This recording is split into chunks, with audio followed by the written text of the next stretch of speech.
Date of Barcelona's next match against Real Madrid. Barcelona will face their traditional rivals Real Madrid in La Liga next Sunday, the 11th of May, at the Montjuic Stadium. Barcelona fullback after European exit. There are matters beyond our control. Gerard Martin, Barcelona's fullback, sent a message to Barca fans after the team's exit from the Champions League semi-final. Barcelona lost to Inter 4-3 in the second leg at the Giuseppe Meazza Stadium, after drawing 3-3 in the first leg at the Luis Companys Olympic Stadium. Martin posted photos from the match on his Instagram account and wrote, "To Barca fans, we are deeply saddened not to have achieved what we hoped for after all these years. I only have words of pride for this team." He added, "We gave everything we had, but it wasn't enough. There are things beyond our control, but we have no choice but to lift our heads and move forward, now more than ever, for this badge, for this team, and for each one of you who walks this road with us." He concluded, "We will return to the place this club and its fans deserve, and we won't stop until we reach it. I feel prouder than ever, in victory and defeat." Lamine Yamal. "I will fulfill my promise to Barcelona and achieve it," and a strong message for El Clásico. Barcelona bid farewell to the UEFA Champions League at the semi-final stage at the hands of their Italian counterpart Inter Milan, after losing 7-6 on aggregate over the two legs. At the start of the season, the Catalan club's fans did not expect the team to reach this stage, but after the impressive performance delivered by the German coach Hansi Flick, the fans began to dream of lifting the Champions League title. Likewise, the players were eager to lead Barca to win the European title, which has been missing from the club's trophy cabinet since 2015. The disappointment was clearly visible on all the players, especially Lamine Yamal. Lamine Yamal challenges Real Madrid after Champions League exit. The young player expressed his sadness after the match and made a promise to Barcelona fans that he would try again to bring Barca back to the continental podium. Lamine Yamal wrote on his personal account after the match, "We gave everything we had this year. We will come back again, and we won't stop until we place this club where it deserves to be." He added, "I will fulfill my promise to Barcelona and achieve it. But Sunday is another final, and we all need to be together. Visca Barça." Barcelona player attacks the match referee. Íñigo Martínez, Barcelona defender, launched a scathing attack on the referee of the team's match against Inter Milan in the second leg of the Champions League semi-final. The match at San Siro ended with a 4-3 win for Inter after going to extra time. The match witnessed major refereeing controversy, especially regarding the third goal scored by Inter Milan in injury time of the second half. Martínez. "The refereeing. The decisions favored one side," Martínez said in remarks reported by Mundo Deportivo. "The decisions were all going in one direction, and everyone saw that."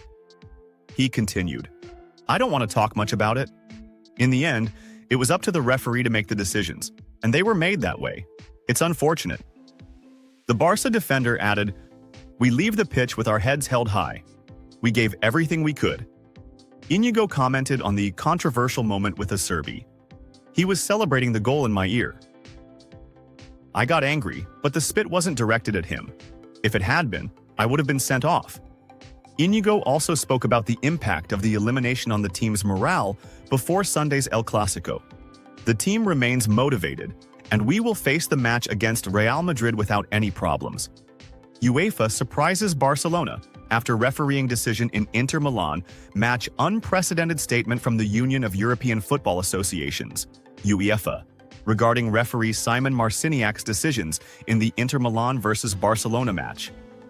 All eyes turn to the executive office in Nyon. In an unprecedented move, UEFA issued an exceptional statement whose length and content went far beyond what the footballing public is used to. It detailed the events of the UEFA Champions League semi-final second leg between Inter Milan and Barcelona, which, just hours after the final whistle, became a rich source of controversy in global media, and a battleground between advocates of refereeing justice and the institution that governs European football. The statement, described by internal sources at UEFA's headquarters in Nyon, Switzerland, as the longest and most sensitive since the Platini scandal, did not merely explain the events. It took on both a reflective and investigative tone, opening doors few expected to be opened at this time. The statement began with a charged sentence. Football belongs to the fans, and if their trust in the fairness of the game is shaken, then the legitimacy of the entire institution is at stake.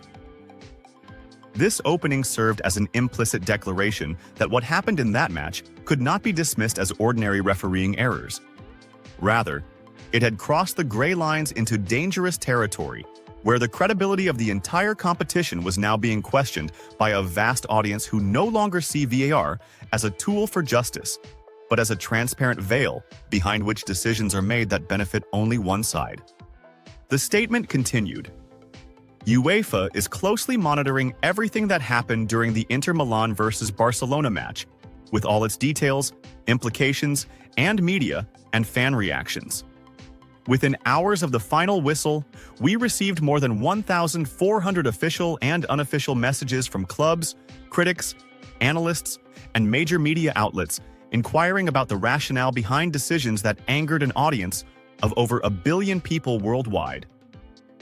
This figure is unprecedented in UEFA's history.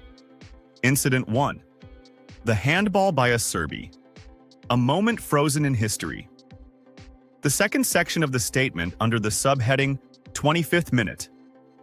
When time stood still, read, in the 25th minute of the match, Pedri sent in a cross into the penalty area, and Francesco Acerbi intervened to clear it, but the ball clearly touched his arm, sparking widespread controversy. Despite multiple visual replays showing that the arm was in an unnatural position and extended toward the path of the ball, referee Simon Marciniak decided not to refer to VAR, an explicit breach of the review protocol for contentious incidents inside the penalty area. In an unusual move, UEFA revealed part of the conversation that took place inside the VAR room. We informed the public that the Refereeing Oversight Committee has obtained a partial audio recording of the conversation between the main referee and the VAR room. It revealed hesitation and confusion in interpreting the incident, without a decision being made to compel the referee to review the footage on field.